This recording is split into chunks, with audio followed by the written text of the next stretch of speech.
Made you something special, babe. My name is Vincent. I am 34 years old, and I run a small chemical testing laboratory in Spokane, Washington. The cup my wife Sophia handed me that Sunday morning smelled wrong. Not coffee wrong or burnt wrong. Chemical wrong. I had been married to Sophia for 8 years. We met when she was finishing nursing school, and I was starting my business. Back then, she brought me soup when I worked late nights calibrating equipment. She laughed at my bad jokes about pH levels. She made me feel like the smartest man in the room, even when her family made it clear I was not. Her sister Vanessa had been visiting for 3 days. 3 days of snide comments about my little science project and how Sophia could have done better. 3 days of watching Sophia nod along like she agreed. 3 days of me biting my tongue while Vanessa treated our home like her personal stage for performing superiority. The night before, Sophia and I had argued. Nothing explosive, just the quiet kind of fight that happens when one person stops defending their husband and the other person stops expecting them to. She accused me of being too sensitive about Vanessa's jokes. I told her I was tired of being the punchline in my own house. We went to bed without saying goodnight. Now she stood in our kitchen at 8 in the morning, holding a steaming mug with both hands like an offering. Her smile was too bright. Too apologetic. The kind of smile that said she wanted to fix things without actually changing anything. My own herbal blend, she continued. It will help you relax. I took the cup. The liquid was dark amber, almost brown. Steam carried a scent that made my stomach turn. Bitter herbs, yes.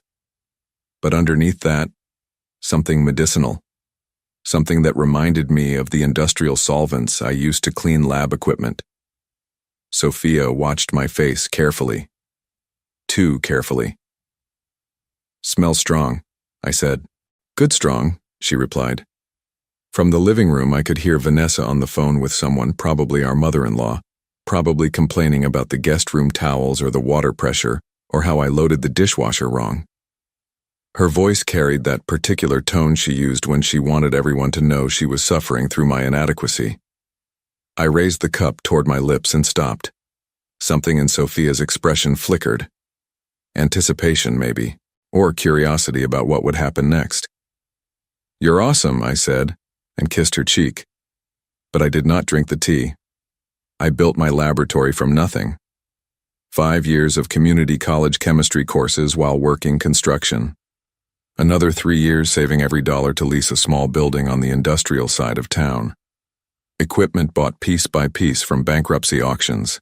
Late nights learning to operate mass spectrometers and gas chromatographs from YouTube videos and borrowed textbooks.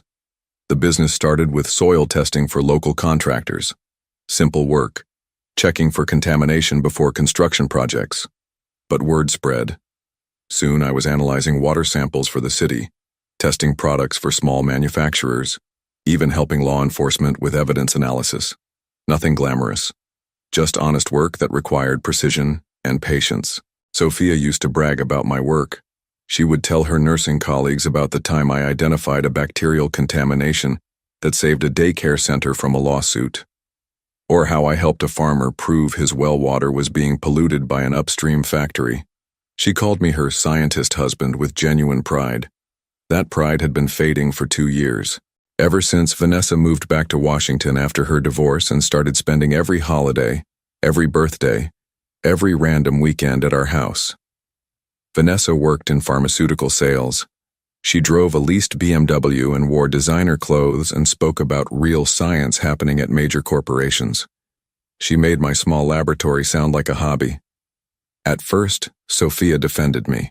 She would remind Vanessa that I had built something from scratch, that my clients trusted my work, that independence meant something. But those defenses grew weaker each visit. Then they became laughs. Then they became silence. 3 months ago, Sophia suggested I should consider pivoting my career. Maybe get a job at one of the big labs in Seattle. Better benefits, more stability, more respect from her family. I told her I would think about it. I thought about it plenty. I thought about how my grandfather spent 40 years in someone else's factory and died 6 months after retirement. I thought about the farmers and contractors and city officials who called me directly because they trusted my independence.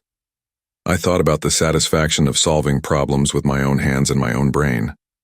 I also thought about the way Sophia looked at me when Vanessa was around. Like she was embarrassed. Like she wished I was someone else. Yesterday morning before our argument, I had overheard Sophia on the phone with Vanessa.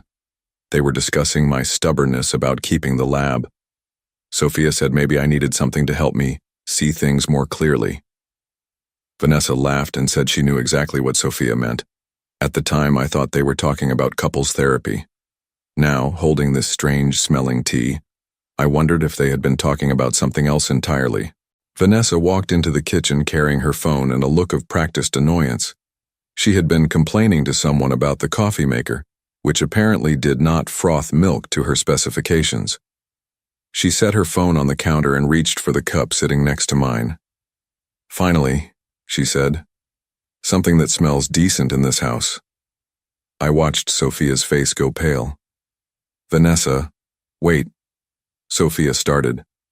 But Vanessa had already taken a long sip. She paused, made a face, then shrugged and took another drink. "Weird aftertaste, but whatever, I need caffeine." Sophia looked at me. I looked back. Neither of us moved to stop Vanessa from finishing half the cup. "Vincent," Sophia said carefully, "you should drink yours while it is still hot." I picked up my cup, the one Vanessa had not touched, the one that smelled like normal chamomile tea with honey. "This one?" "No, Sophia stopped herself. I understood then. 2 cups. 2 different contents, one for me, one that was supposed to be mine but was not anymore. "I think I will wait," I said. "Let it cool down a little." Vanessa finished her tea and went back to her phone call. Sophia busied herself cleaning dishes that were already clean. I sat at the kitchen table and watched both of them. An hour later, Vanessa started complaining about stomach cramps. Mild at first, then more intense. She accused Sophia of using expired milk in something. Sophia suggested maybe Vanessa had eaten too much rich food the night before. Both of them seemed genuinely confused about what could be causing the problem. I offered to drive Vanessa to urgent care. Sophia said that was not necessary. Just some stomach flu, probably. Nothing serious. But by noon, Vanessa was vomiting and experiencing severe diarrhea.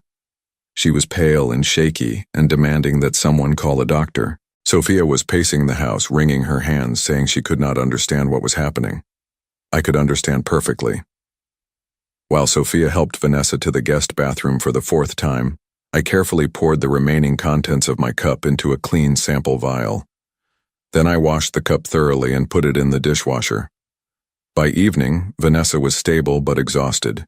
She had stopped vomiting but was still weak and dehydrated. Sophia insisted we take her to the emergency room. The doctors ran tests, found nothing immediately dangerous, and recommended rest and fluids. Possible food poisoning, they said. Or a 24-hour bug. Vanessa spent the night in our guest room, groaning softly and drinking small sips of water. Sophia slept on the couch to be nearby if Vanessa needed anything. I slept in our bed, alone, thinking about the sample vial in my briefcase. Monday morning, I took that sample to my laboratory. The results came back Tuesday afternoon. Gas chromatography mass spectrometry does not lie. The tea sample contained chamomile, honey, and a concentrated extract of cassia angustifolia, senna leaf, a powerful laxative that in high doses causes severe gastrointestinal distress, dehydration, and temporary incapacitation. Someone had deliberately prepared a cup of tea designed to make the drinker violently ill. That someone was my wife. I sat in my laboratory office, staring at the printout, trying to make sense of why Sophia would want to poison me. We had problems, yes. She was unhappy with my career choices. Her family looked down on me. But poisoning seemed like an extreme escalation from nagging about job applications, unless it was not about changing my mind, unless it was about something else entirely. I drove home early that day. Sophia was in the kitchen, preparing dinner like nothing had happened. Vanessa had finally felt well enough to eat solid food and was holding court at our dining table, describing her traumatic experience to someone on speakerphone. "How are you feeling?" I asked Sophia. Fine, she said. Worried about Vanessa, obviously, but fine. And how am I supposed to be feeling? She paused, wooden spoon halfway to her mouth for tasting. What do you mean? I mean, if I had drunk that tea instead of Vanessa, how would I be feeling right now? The spoon clattered against the pot. Sophia turned to face me, and I saw something I had never seen before in her eyes. Not guilt, not fear, calculation. I do not know what you are talking about, she said. Senna leaf, I said quietly. Concentrated extract. Enough to cause severe symptoms for 6 to 8 hours.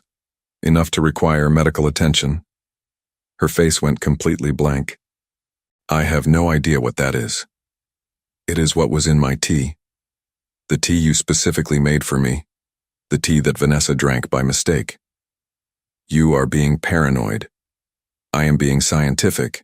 I tested the sample. I have the results. Sophia crossed her arms. You tested what sample? The tea I did not drink. The tea you watched me not drink. The tea you expected me to finish. For a moment, neither of us spoke. From the dining room, Vanessa's voice carried on about hospital bills and incompetent emergency room doctors. Even if that were true, Sophia said finally, which it is not, why would you think I would do such a thing? Because you wanted me incapacitated, sick enough to miss work for several days, sick enough to need care, sick enough to be dependent on you for something. That is insane. Is it? Because while I was supposed to be vomiting and helpless, what were you planning to do? Go through my files? Access my computer? Maybe have Vanessa help you look through my business records? Sophia's expression shifted, still denying but differently now, like someone who had been caught in a smaller lie and was trying to avoid admitting to a bigger one. I would never hurt you, she said, but you would drug me. I did not drug anyone. Then explain the senna leaf. I cannot explain something that did not happen. We stared at each other across the kitchen island. 8 years of marriage reduced to this, a laboratory test result, and 2 people who no longer trusted each other. I want you to leave, I said. This is my house too. I want you to pack a bag and stay somewhere else while I figure out what you were really trying to do. You cannot kick me out based on some paranoid theory. I can ask my wife to give me space after she tried to poison me. Most people would consider that reasonable. Sophia grabbed her purse and car keys. I am going to stay with my mother. When you come to your senses, you can call me and apologize. She left without packing a bag, like she had been planning to leave anyway. Vanessa, still recovering in the guest room, called out asking where Sophia was going. I told her Sophia needed to run some errands. Vanessa accepted this explanation and went back to her phone. I spent the evening alone wondering what other surprises my wife had been planning. Wednesday morning I did something I had never done before. I searched through Sophia's personal belongings, her dresser drawers, her closet, her desk in our home office. I felt like a criminal, but I needed to understand what had been happening in my own house. In the bottom drawer of her desk, underneath old tax forms and expired warranties, I found a folder labeled Vincent Lab Information. Inside were photocopies of my business license, my insurance policies, my client contracts, and my financial statements. Documents I had never given her copies of. Documents she would have had to take from my locked filing cabinet in the laboratory. There were also printed emails, conversations between Sophia and someone named James Morrison at a company called Trelvix Analytics.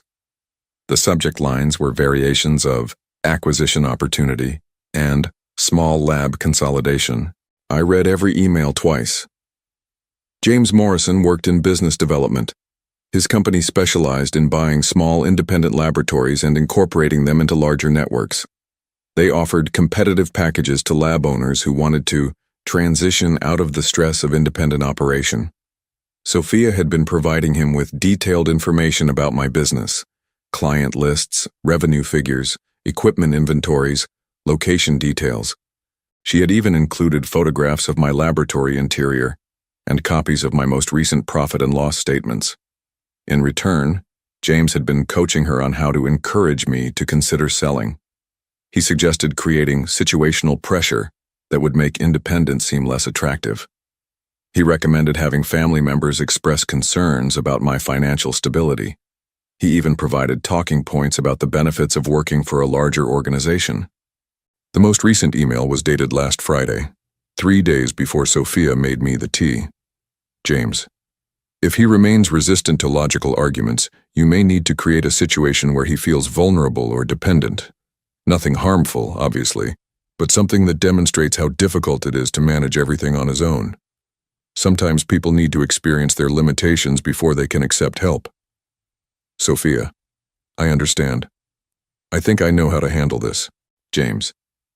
Remember, the goal is to have him contact us voluntarily. If he feels like the sale was his idea, everyone benefits. Your finder fee will be $25,000 once the transaction is complete. $25,000. My wife had been paid to sabotage my business and manipulate me into selling. I photographed every document with my phone. Then I called my attorney, Patricia Young, and scheduled an emergency appointment for that afternoon. Patricia read through the emails and shook her head. This is corporate espionage, possibly fraud. Definitely grounds for divorce if you want to go that route. What about the poisoning? That is harder to prove intent. She could claim the senna leaf was an accident, but combined with these emails, it establishes a pattern of deliberate harm. What should I do? Document everything. Change all your passwords and access codes. Move your important business files to a secure location. And do not let her back in the house until we sort out the legal implications. I spent Wednesday evening changing locks and passwords. I also called my 3 largest clients and warned them that someone might contact them claiming to represent my business. I did not mention Sophia by name, but I made it clear that any acquisition discussions should go through me directly.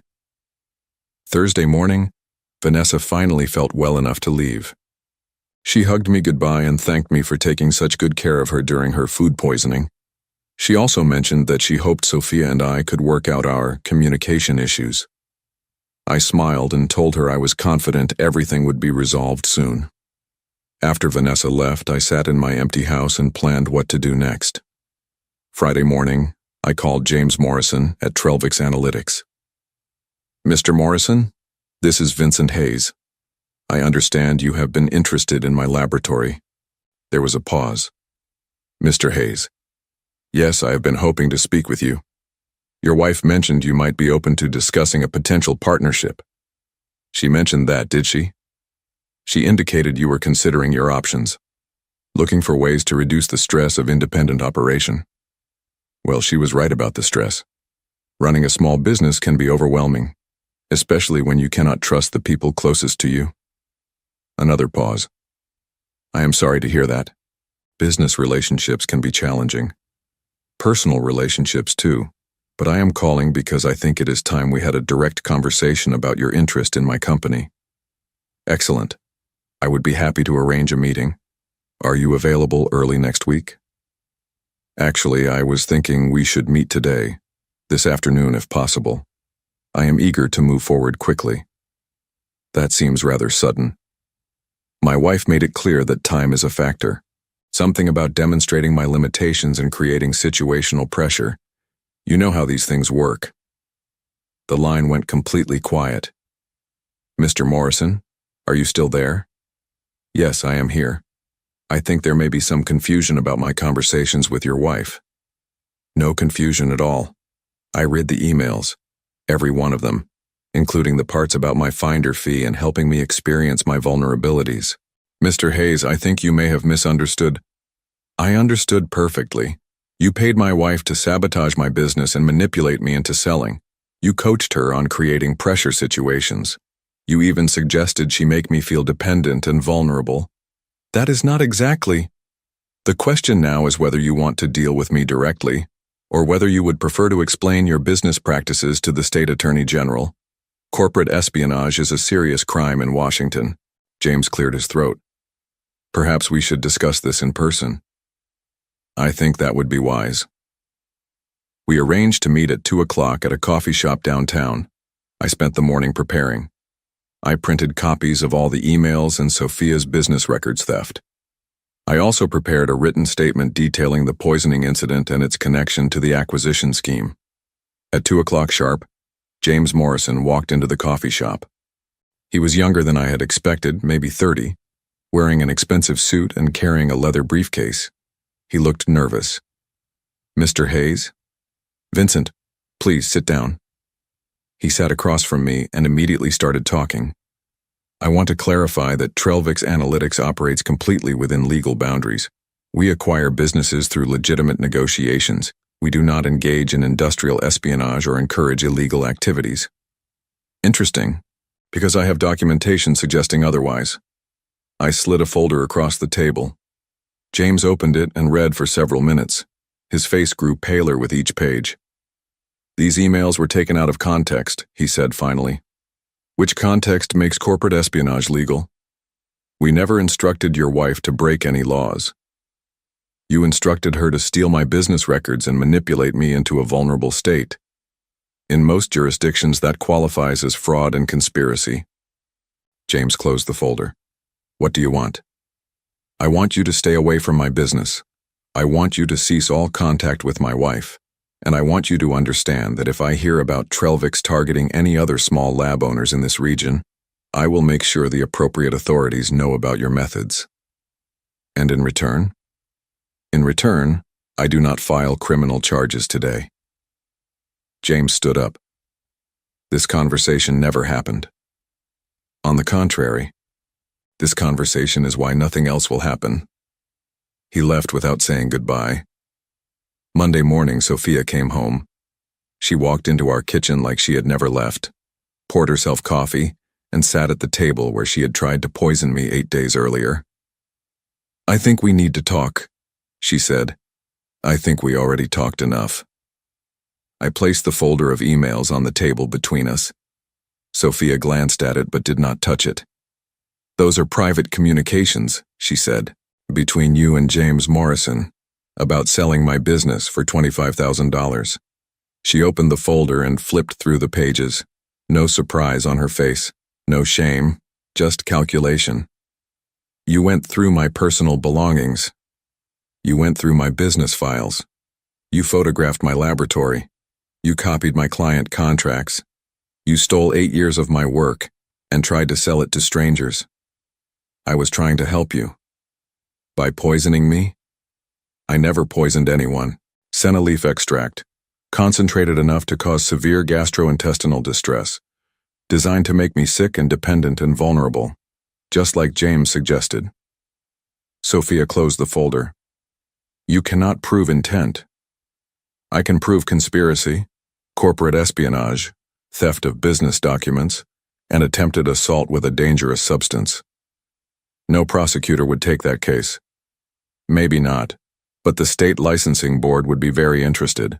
So would my insurance company. So would James Morrison's corporate compliance department." She stood up. "What do you want, Vincent?" "I want you to sign divorce papers. I want you to relinquish any claim to my business or its assets. I want you to move out permanently. And if I refuse? Then I file criminal charges and civil lawsuits and make sure everyone in this industry knows what Trellvix Analytics does to small business owners." Sophia walked to the window and stared out at our backyard. 8 years of marriage. 2 years of planning my destruction. 10 minutes of consequences. I need time to find a place to live. You have until Friday. That is not enough time. It was enough time for you to plan destroying my life. It should be enough time to plan rebuilding yours. Sophia moved out on Thursday. She took her clothes, her books, and her car. She left everything else, including the coffee maker that had never frothed milk to Vanessa's specifications. I signed the divorce papers the following month. Sophia did not contest anything. No alimony, no property division, no ongoing obligations. She wanted the dissolution to be as quiet as possible. I heard through mutual acquaintances that she moved to Seattle and took a job at a large hospital. Corporate nursing, benefits and stability and respect from people who did not know about her side businesses. James Morrison sent me a formal letter stating that Trellvix Analytics would not pursue any acquisition opportunities in Eastern Washington. He also included a check for $25,000 with a note saying it represented previously paid consultation fees that were being returned due to services not rendered. I deposited the check and used the money to upgrade my mass spectrometer. 6 months later, my business was stronger than ever. Word had spread about my discretion in handling sensitive matters. Law enforcement agencies started sending me more complex cases.